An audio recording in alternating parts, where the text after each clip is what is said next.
love egg salad as an option for lunch, but I also love to elevate it. So let's do that for this recipe. We're gonna start by making some hard-boiled eggs. And I think so far, the best way that I found, as suggested by you guys, is in the Instant Pot. You pressure cook on 5 minutes.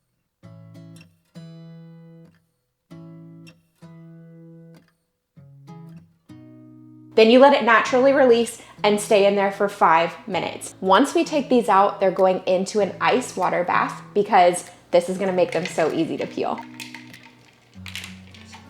Now for us, we're only making a couple of eggs because we just don't need a lot of this right now. We're going out of town, and so I only need it for maybe 2 days. But you should make as much as you want. You can absolutely double, triple, quadruple this batch. Okay, these eggs have been in this water bath for 20 minutes or so. Let's drain. And I'm actually gonna be using this bowl to put the eggs back in. I mean, that's so easy. Look at that. And then I usually rinse just quickly, just to make sure there was no little pieces of eggshell on there. Another little tip is that if you have a mix and chop, this thing right here, it will break up your eggs really easy for you. So that's usually what I do, is just use my mix and chop, and then it's good. I've seen other hacks too. If you have a hack for breaking up your eggs for egg salad, leave it in the comments below. For this recipe, I do like to add a touch of salt. I think this is up to you, like how much salt you prefer in your egg salad. I also like to add a touch of pepper. Not too much, just a little. I don't know if this technically goes with one of the other flavors, but I love dill, so I always add in a touch of dill.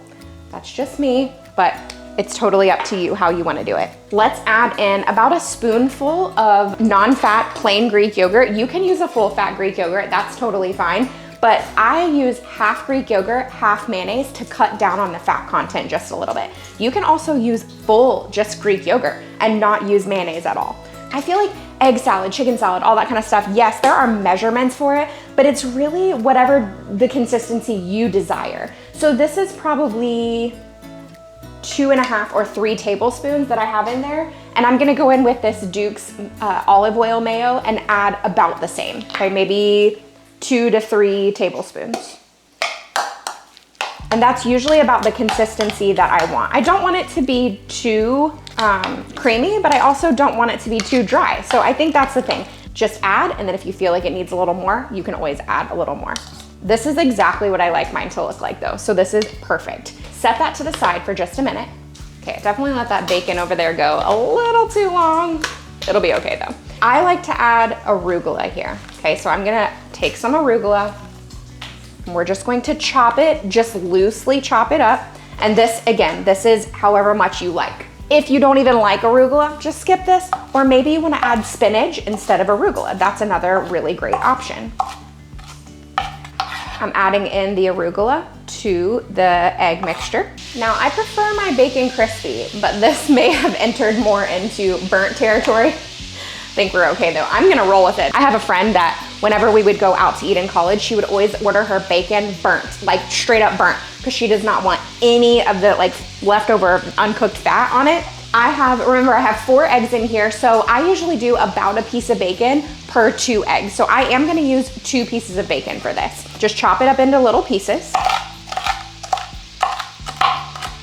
Also, I have done this with turkey bacon as well, and it was really good. You wanna just make sure with turkey bacon that you get it nice and crispy, because when you add turkey bacon to a recipe, it can kind of soften up a little bit. I mean, regular bacon will too, but especially turkey bacon, it kind of softens up a bit. So if you make sure that it's nice and crispy and done, you're gonna be good to go. Add the bacon into the egg mixture. And let's mix all of that together. This is so good, you guys. I mean, so good. Now, this can stay in the fridge for a couple of days and you can eat on it. Like I said, you can make a nice big batch of this and have it for a few days. Now, many times we have just eaten it just like this, but I have this roll that I picked up yesterday and I thought it looked really good. Plus I have a pretty nice looking tomato here. So let's make a beautiful sandwich out of it.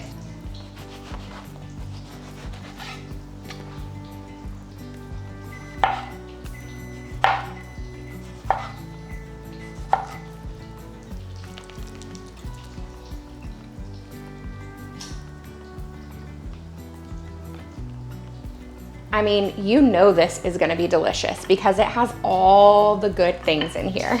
Tomato, bacon, arugula, egg, mayo, Greek yogurt. I mean, come on, y'all. This is a lunch. This is a lunch. All right, let's just take a little bite here. It's gonna be a little bit messy. It's so good. High in protein, quality lunch, delicious. This one, oh, I love this one. This is such a winner for lunches for me. One of my favorite lunches to have is egg roll in a bowl. There are several reasons why I like this one. First, there's almost no prep time involved in this.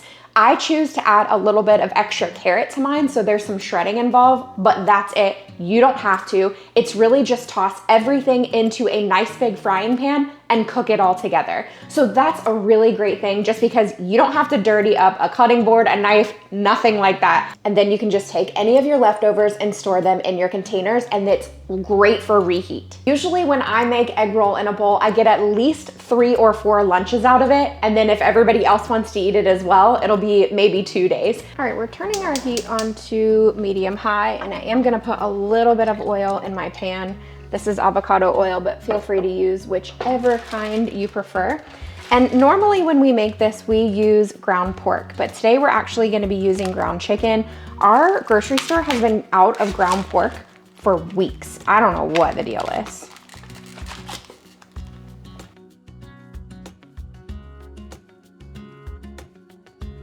I'm adding a bag of coleslaw, and you can use whatever kind you would like. I've also done this with the broccoli slaw, which is really good. I always either use 2 bags or I shred up a carrot and add the extra carrot. Start to mix that. Let this start that saute. Okay, sometimes I will add a little more oil. Not much, just about a ½ teaspoon or so. You can also add minced garlic if you would like while you're sauteing your meat. I didn't do that this time. It was really just not thinking clearly. But I'm gonna add coconut aminos. And this, you end up adding quite a bit of this. I would say overall, maybe several tablespoons. Now this is our replacement for soy sauce. So you can use soy sauce if that's your preference. This is a little sweeter than soy sauce. So if you're using coconut aminos, you may wanna add salt. If you are using soy sauce, you definitely will not need to add salt. I'm gonna let that saute in those coconut aminos, and it's going to start to wilt that cabbage in the coleslaw. And I just let this work for, I don't know, 5-7 minutes or so, and it's usually pretty good to go. You can put a lid on and move that process along if you'd like, and have that cabbage, all that heat stay in there. I actually like leaving the lid off so that some of the liquid can evaporate as that cabbage wilts. It's just a preference of mine, but I've done it both ways. I think it stays a little more crunchy, which I prefer. So I think it depends on what you prefer. Do you want it a little more crunchy or do you want it a little softer? All right, this is ready.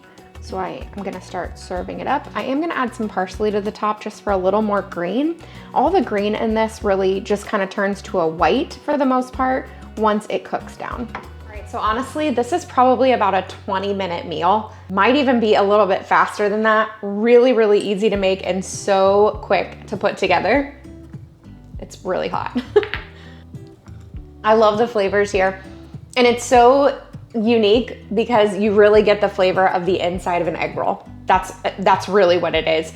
I love that hint of cumin. Obviously, if you don't like the flavor of cumin, just omit that. But ginger, and we like a lot of ginger, that's great. I talked about it before, but if you're using coconut aminos, that is sweeter than soy sauce. So you're gonna have to balance out that salt mixture. If you're using coconut aminos, you probably wanna add a little bit of salt. If you're using soy sauce, you definitely don't need to add any salt at all. But I love the flavors of this one. I love the colors of this one. I love the reheat option of this one. So easy for lunches. Oh, and I also forgot to mention, we've made this with pork, chicken, and turkey, and all of them are great. I've actually never tried ground beef with this, but I don't see why you couldn't. I mean, you're just gonna get a different flavor meat, but the pork is amazing if you can find it. I don't know what the deal is with the ground pork lately. This chicken option was awesome too. If you're not regularly using chickpeas in your house, you are missing out. We're gonna make a Greek chickpea salad, which I love, so delicious. I'm gonna mix it all in a clear bowl so that you guys can see how beautiful it is when it all comes together. So we are gonna start by taking these garbanzo beans, chickpeas. We're going to drain and rinse these. Originally, I was only gonna use 1 can of garbanzo beans or chickpeas, but I think I'm actually gonna use 2. I think that having this for a couple of days, maybe even for lunch options, delicious. Now, chickpeas have a decent amount of protein in them, which is great because you're getting protein in a meatless dinner. But if you want to add more, grab a rotisserie chicken, because how easy would it be to just shred up some chicken and throw this in there as well? Shrimp would be another thing that would be delicious in this. Obviously, you'll have to cook it unless you buy pre-cooked shrimp. I'm gonna chop up some red bell pepper and some green bell pepper. You may also want to add yellow. I think I'm just gonna do half. We'll see what it looks like once I get this chopped up, but I think I'm gonna do half. So we're just cutting this into diced size, not petite diced, but diced. That's not a very good explanation, but I don't have a good explanation for the size. About the size of the chickpea, that's a better explanation. Let's do the same thing with a green bell pepper. And again, I'm probably gonna use half, but we'll see what half looks like. This is such a great lunch option too, because you could make this several days in advance, prep it all, and then it will be ready to go, because it's the dressing we're gonna put on here, it's just gonna marinate in that and get better with time. Okay, I have some cherry tomatoes here, and I'm just gonna do about a handful. I've already washed these from the garden, but I'm gonna wash them again really quick. We're just gonna quarter these tomatoes and then throw them into the Greek chickpea salad. Another thing that I love about this one, it is extremely colorful. And you guys know, how many times have I said it? I love color. I want to see all the color. It just makes a huge difference in food. All right, I'm gonna add these Kalamata olives. They're already halved, so I'm not even gonna chop them up. I'm not worried about it. If you want to, absolutely feel free to chop them up, but about a 1/3 cup or so we'll toss in here. We love Kalamata olives, so a 1/3 cup to us is more like 3/4 of a cup. And I am going to add some cucumber. This is one of those recipes where I would say if you want to follow exact measurements, feel free to do that. But I would say if you love a ton of cucumber, then add a ton of cucumber. If you love a lot of feta cheese, add that. I mean, this is one of those where the ratios to me, I mean, you guys know the ratios to me rarely matter anyway, but definitely with one like this. I went ahead and did this because I haven't been able to get to Sam's Club lately. It's kind of far from our house. So anyway, I have this, ooh, the brine water. Let me just pour a little bit of that out. Okay, so I did the feta in the brine just for convenience. And I'm gonna pick up another thing of feta when we go to Sam's because it is so much cheaper at Sam's Club. I mean, like crazy cheaper at Sam's. I'm only gonna use half of this. This is 8 ounces. So I'm gonna use 4 and just crumble that into here. The Greekness of it is perfect with feta, but you could do a Parmesan.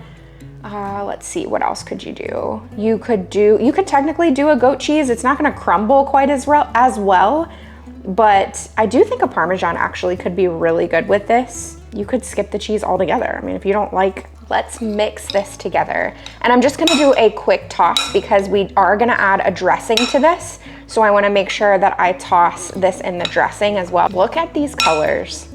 Look how beautiful these colors are. This is what I love to see. You can mix your dressing directly into the bowl here. That's totally fine. I have this dressing container. Well, I have several dressing containers, but I'm just gonna mix it in here so that I can get a really good mix, and then we'll pour over the salad. This is avocado oil. I think I'm gonna double it. Let's do 4 tablespoons. Let's add 4 tablespoons of lemon juice. A couple, oh my goodness, what is happening? Let's add a couple of minced garlic cloves. I'm gonna say roughly 2. And with these Greek flavors, you cannot skip oregano. So about 2 teaspoons of dried oregano. If you have fresh, feel free to use that too. Okay, good mix. Oh, salt and pepper, hello. Pinch of salt, feel free to also add pepper. This dressing is so simple. We make this so often because I can throw together this dressing in, I mean, you guys saw 3 minutes. So easy to make. Now, toss. So delicious. And like I said, add in some more protein if you want to with that chicken or shrimp. I really think shrimp, like little baby shrimp, would be really good in this. Some purple onion would actually be really beautiful in here too. Now let's just give this a taste, and then I'm gonna serve it up. Let me get all the flavors. You guys, I love this. These flavors are so perfect. This is so good for lunches. Oh my goodness, you have to try this one. It is so fresh. Oh, I love it. Our verse today comes from John 5:24. Truly, truly, I say to you, whoever hears my word and believes him who sent me has eternal life. He does not come into judgment, but is passed from death to life. I hope that you guys enjoyed today's video, and I hope that you got some really great lunch inspiration. These are some of our absolute favorites. If you want to see more like this, just let me know in the comments. Also, if you need more inspiration in the kitchen, check out the video that I have right here above. This is going to be perfect for you to watch next. Have a great week.